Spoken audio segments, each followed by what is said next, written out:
வாழ்க்கையில் சில நேரங்களில் நாம் எவ்வளவு முயற்சி செய்தாலும் எதிர்பார்த்த முடிவுகள் நம் கையில் வராமல் போய்விடும். நமக்கு மிகவும் பிடித்த ஒரு உறவு திடீரென முடிவடைந்து விடலாம். நாம் நம்பியிருந்த ஒரு கனவு நிறைவேறாமல் போய்விடலாம். நம்மோடு இருந்த ஒரு மனிதர் நம்மை விட்டு விலகி செல்லலாம். அல்லது நமக்கு மிக முக்கியமானதாக இருந்த ஒரு வாய்ப்பு கைவிட்டு போய்விடலாம். அந்த நேரத்தில் அந்த நிகழ்வு நடந்தது என்பது மாற்ற முடியாத உண்மை. அந்த உண்மையை நாம் ஏற்றுக்கொள்ளாமல் அதை மீண்டும் மீண்டும் நினைத்து மனதில் சுமந்து கொண்டிருப்பதுதான் நம்மை உள்ளுக்குள் அதிகமாக வலியடைய செய்கிறது. இதை இன்னும் தெளிவாக புரிந்து கொள்ள ஒரு உதாரணத்தை பார்ப்போம்.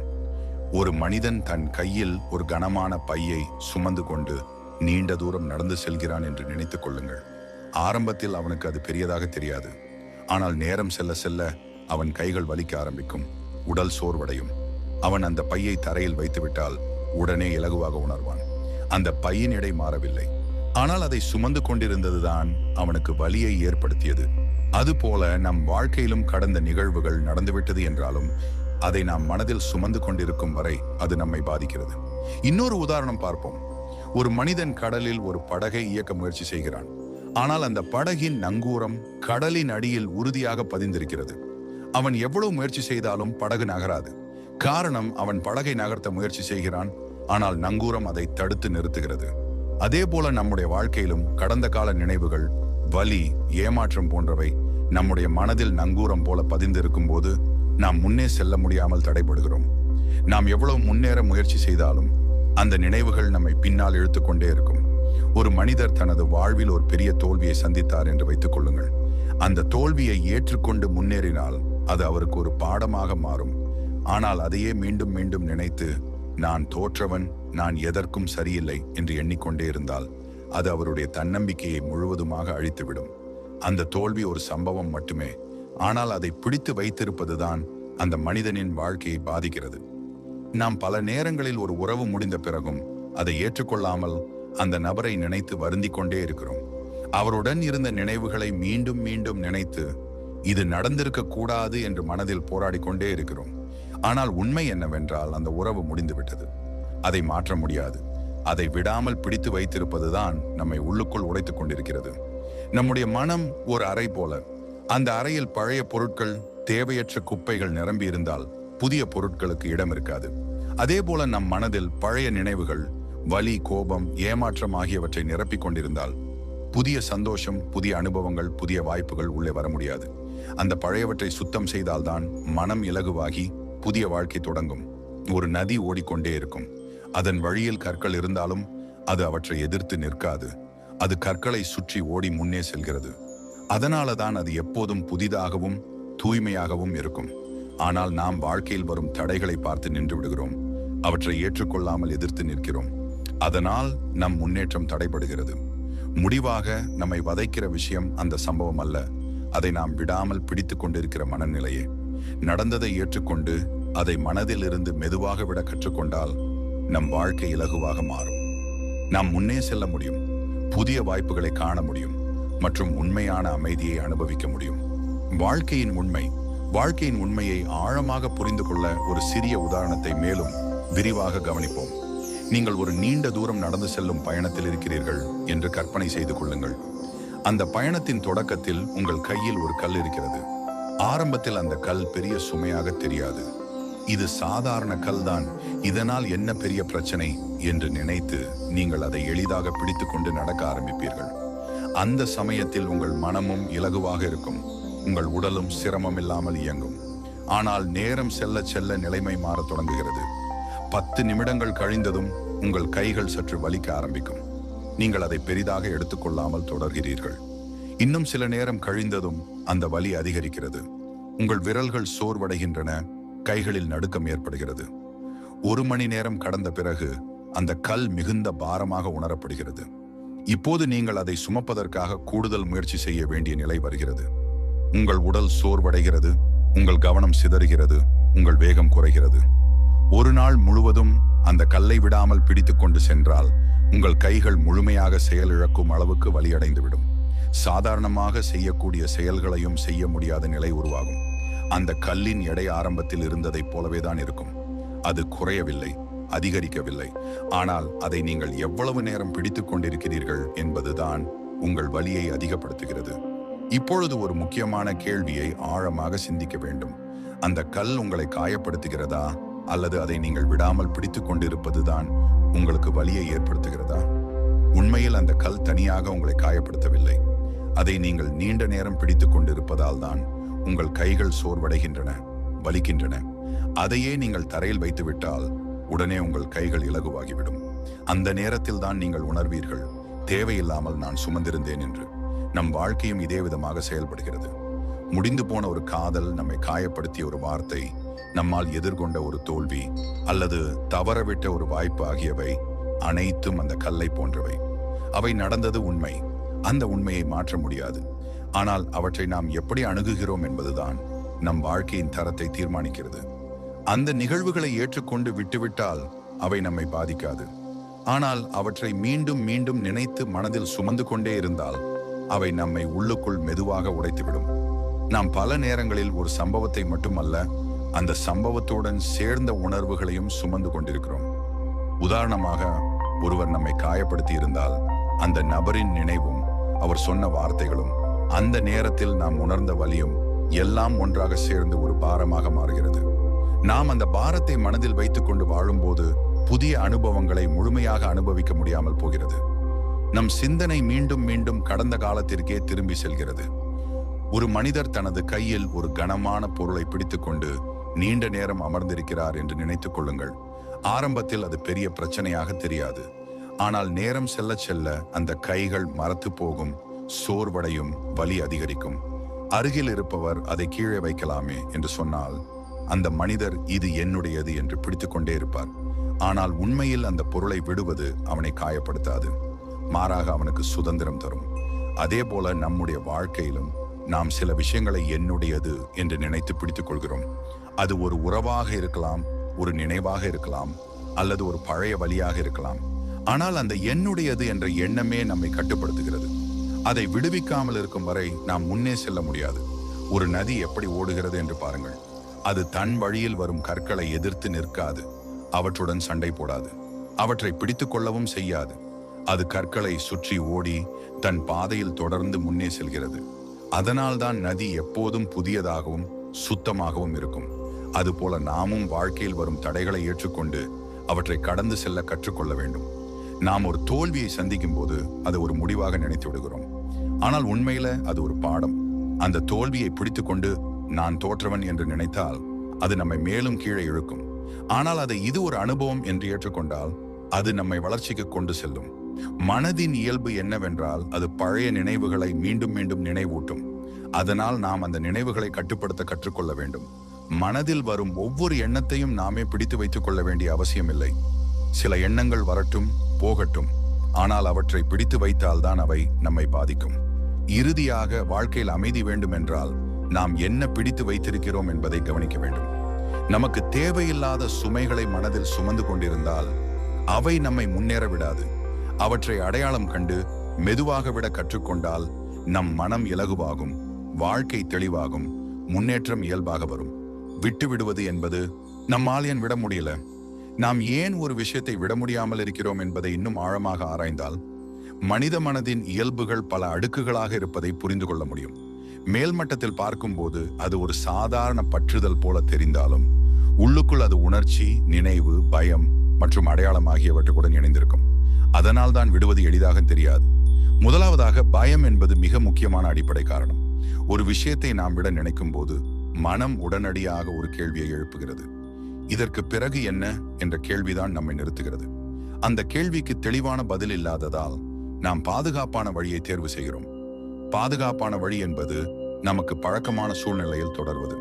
அது வலியாக இருந்தாலும் அது அறிந்த ஒன்று என்பதால் மனம் அதை ஏற்றுக்கொள்ள எளிதாக உணர்கிறது.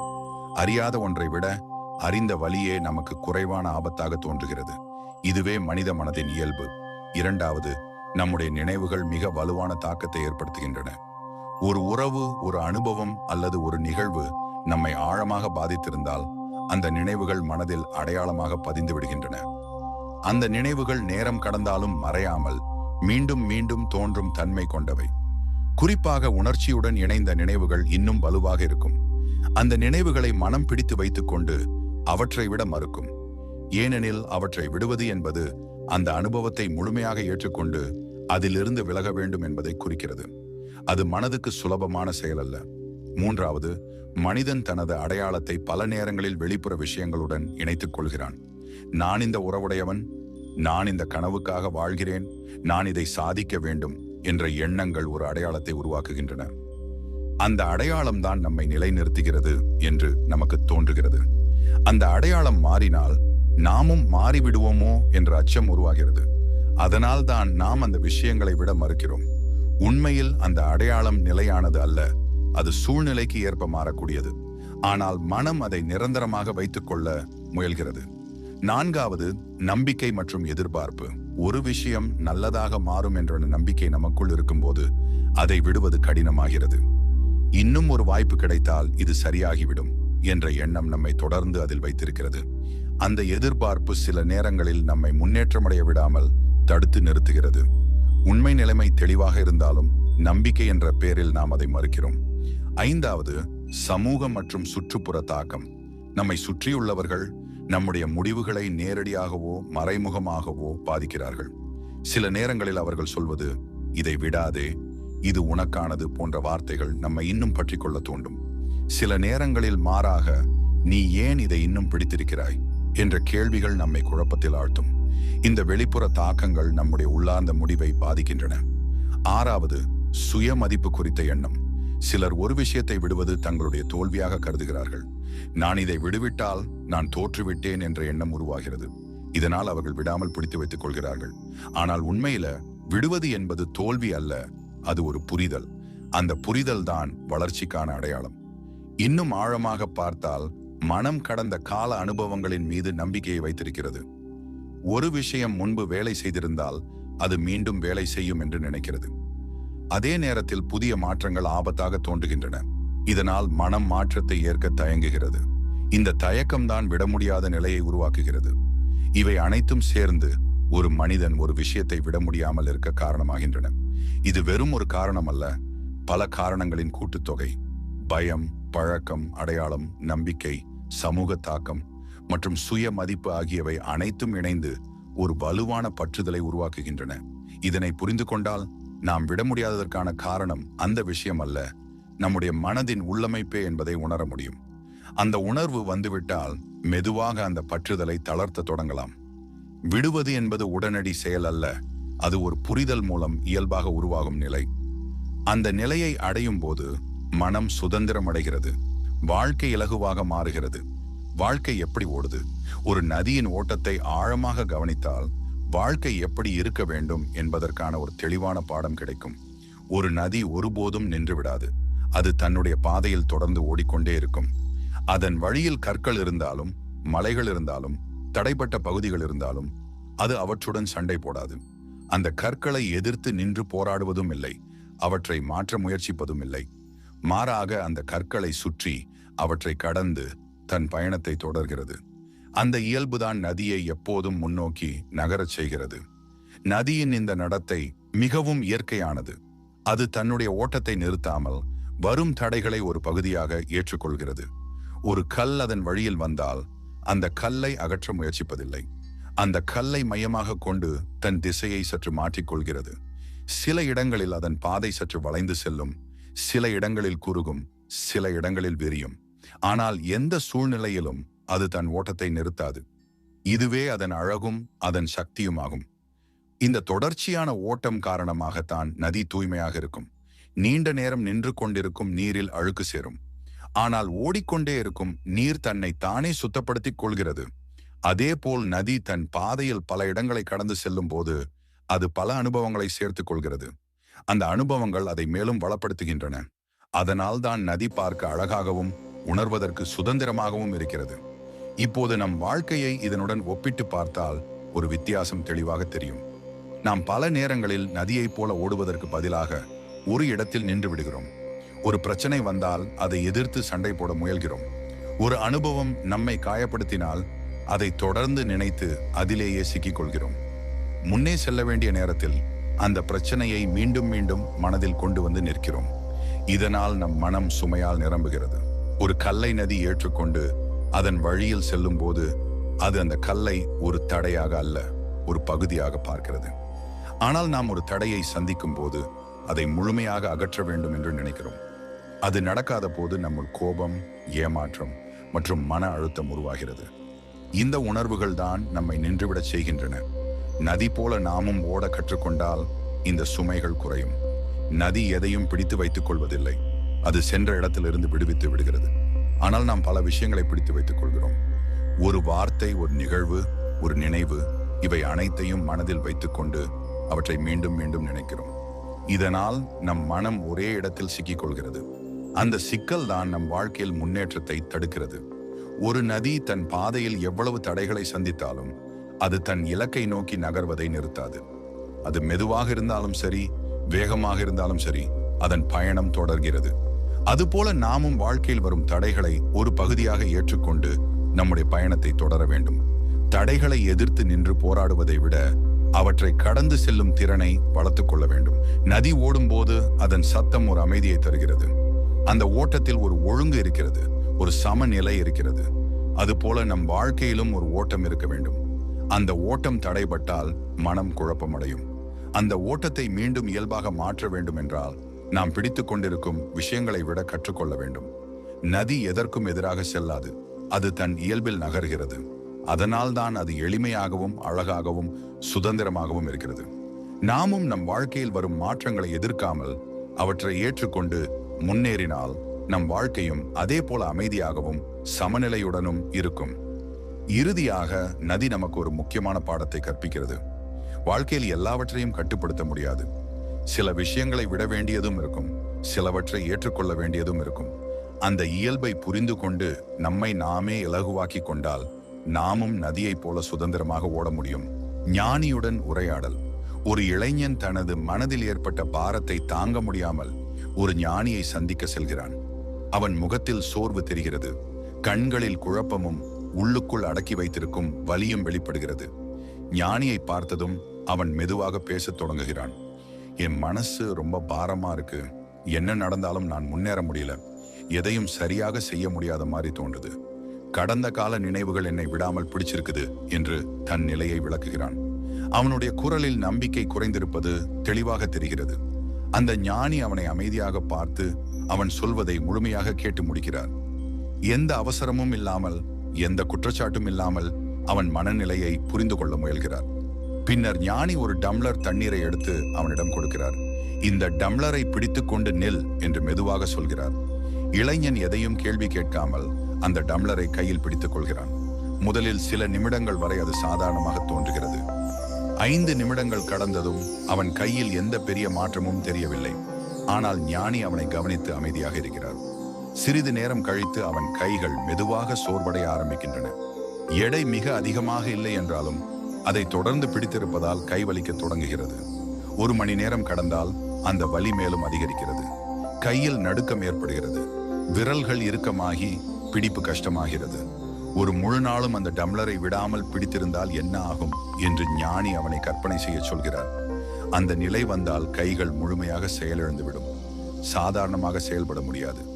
அந்த டம்ளரின் எடை மாற்றம் அடையவில்லை, அது ஆரம்பத்தில் இருந்த அதே அளவில் தான் இருக்கிறது.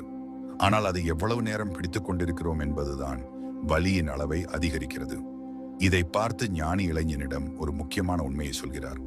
இந்த தண்ணீரின் எடை மாறவில்லை, ஆனால் நீ அதை எவ்வளவு நேரம் பிடித்துக் கொண்டிருக்கிறாயோ அதற்கேற்ப உன் வலி அதிகரிக்கிறது.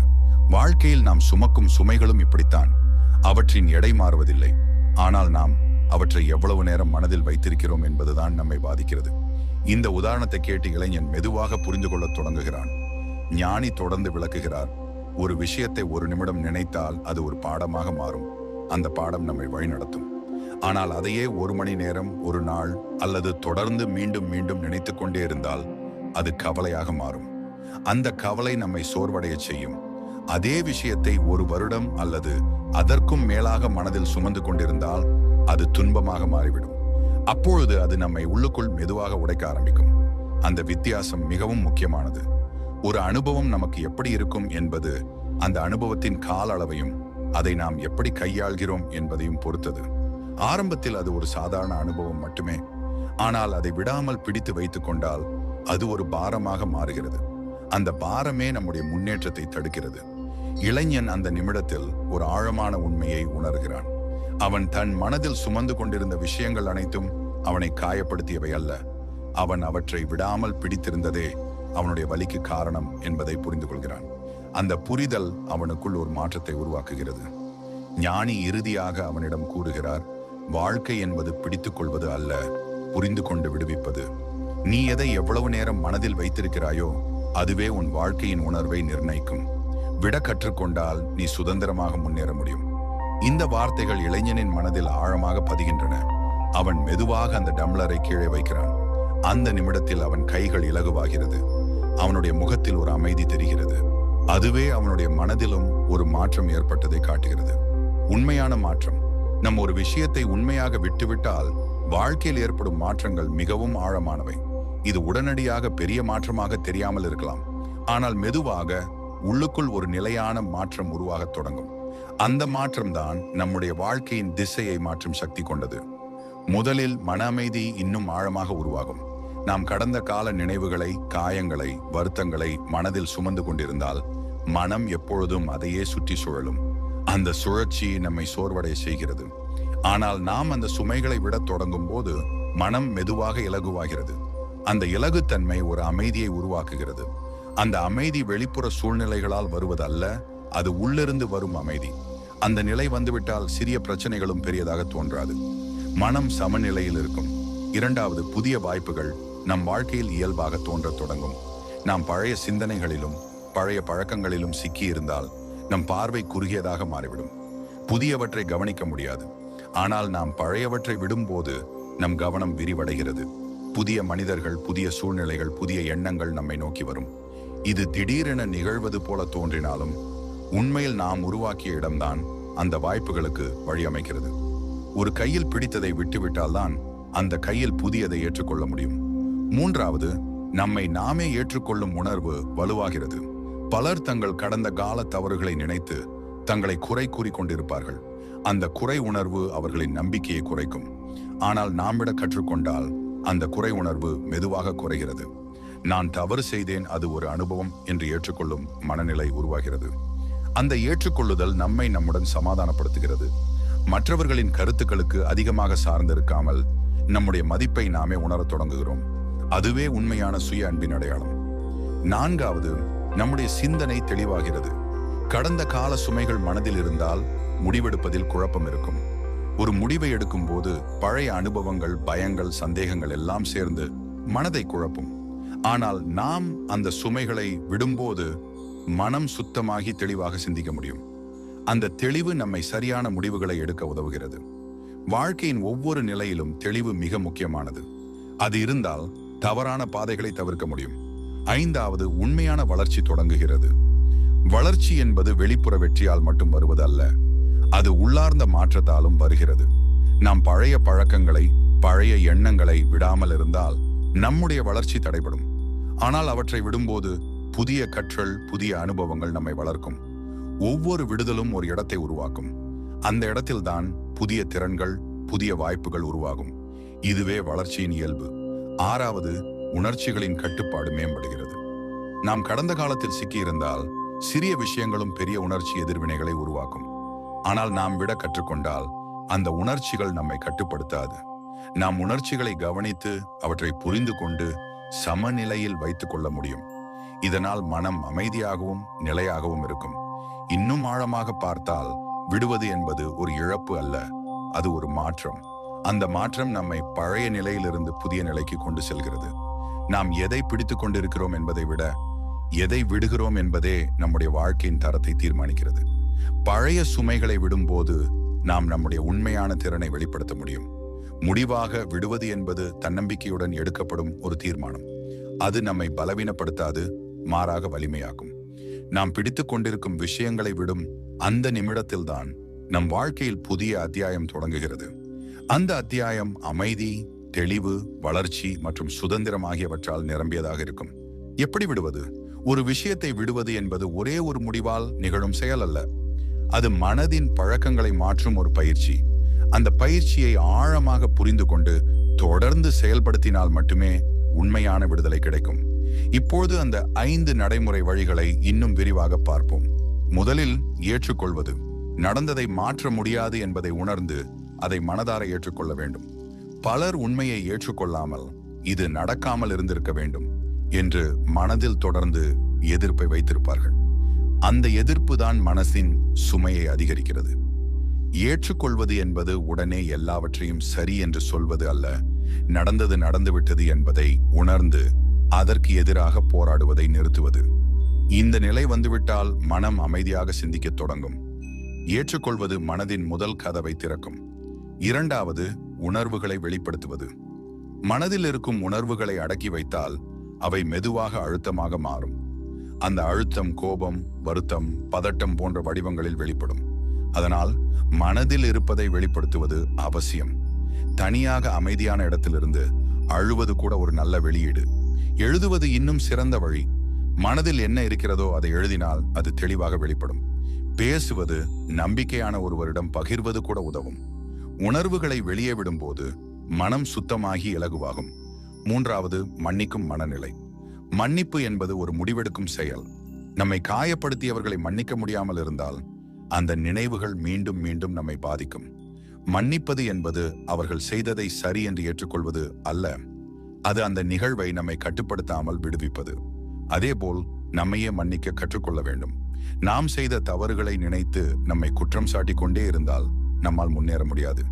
நான் தவறு செய்தேன், ஆனால் அதிலிருந்து கற்றுக்கொண்டேன் என்ற எண்ணம் வர வேண்டும். இந்த மன்னிப்பு மனதின் பாரத்தை குறைத்து உள்ளார்ந்த அமைதியை உருவாக்கும். நான்காவது, சூழலை மாற்றுவது. நாம் இருக்கும் சூழல் நம் சிந்தனையை நேரடியாக பாதிக்கிறது.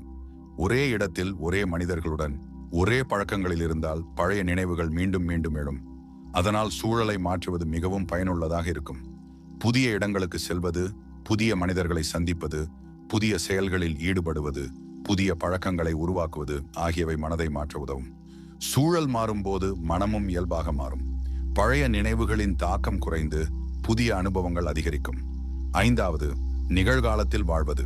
நாம் கடந்த காலத்தில் நடந்தவற்றை மீண்டும் மீண்டும் நினைத்து எதிர்காலத்தை பற்றி கவலைப்பட்டு கொண்டே இருக்கிறோம். இதனால் நிகழ்காலம் நம்மால் முழுமையாக அனுபவிக்கப்படவில்லை. நிகழ்காலம்தான் நம்முடைய உண்மையான வாழ்க்கை. இந்த நிமிடத்தில் நாம் என்ன செய்கிறோம், எப்படி சிந்திக்கிறோம் என்பதே முக்கியம். நிகழ்காலத்தில் கவனம் செலுத்தும் போது கடந்த காலத்தின் சுமை குறையும், எதிர்காலத்தின் பயம் குறையும். மனம் இப்போ உள்ள நிலைக்கு திரும்பும். இந்த 5 வழிகளையும் தனித்தனியாக அல்ல, ஒன்றாக பயன்படுத்த வேண்டும். ஏற்றுக்கொள்வது இல்லாமல் உணர்வுகளை வெளியிட முடியாது. உணர்வுகளை வெளியிடாமல் மன்னிப்பு வராது. சூழல் மாறாமல் பழைய சிந்தனைகள் தொடரும். நிகழ்காலத்தில் வாழாமல் இருந்தால் மனம் மீண்டும் கடந்த காலத்திற்கே சென்றுவிடும்.